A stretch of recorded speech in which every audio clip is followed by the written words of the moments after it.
علمی اور مسائل شریعہ پر مشتمل ویڈیوز اور خطابات حاصل کرنے کے لیے ہمارے چینل پرو مظہر فرید کو سبسکرائب کریں۔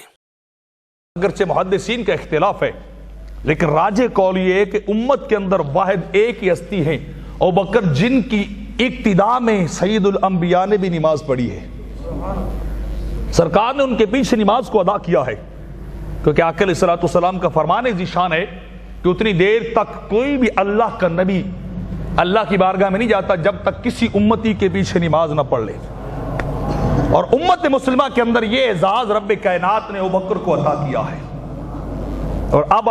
اس پہلو کو ذرا اور انداز سے دیکھیے، اس حدیث کو دوسرے پہلو سے دیکھیے کہ جب معراج کی رات اللہ کے حبیب پہنچے ہیں بیت المقدس مسجد اقصیٰ کے اندر، تو وہاں 1.25 لاکھ نبی کھڑے ہو کے انتظار کر رہے ہیں، نبی کھڑے ہو کے انتظار کر رہے ہیں، آدم علیہ السلام سے لے کے ابراہیم علیہ السلام تک، ان سے لے کے موسیٰ علیہ السلام تک، اور موسیٰ علیہ السلام سے لے کر عیسیٰ علیہ السلام تک کوئی بھی مصلی امامت پہ نہیں گیا۔ جبریل سرکار کو لے کے حضور یہ آج مقتدی ہوں گے، امام رب نے آپ کو بنایا ہے، امامت آپ کی ہے،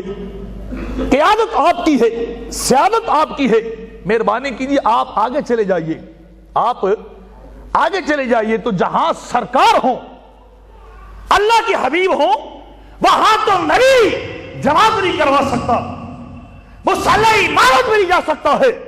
اور ابوبکر جو رب کائنات نے اتنا بڑا احساس عطا کیا ہے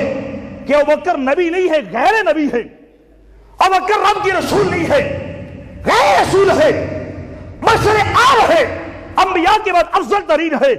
تو سید الانبیاء آج پیچھے کھڑے ہیں اور ابوبکر سامنے کھڑے ہو کے امامت کروا رہے ہیں۔ ابوبکر سامنے جا کے امامت کروا کے سید الانبیاء نماز پیچھے پڑھ رہے ہیں۔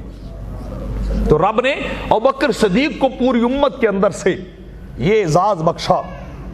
یہ مرتبہ دیا کہ انہوں نے سرکار کی بھی امامت کروائی ہے۔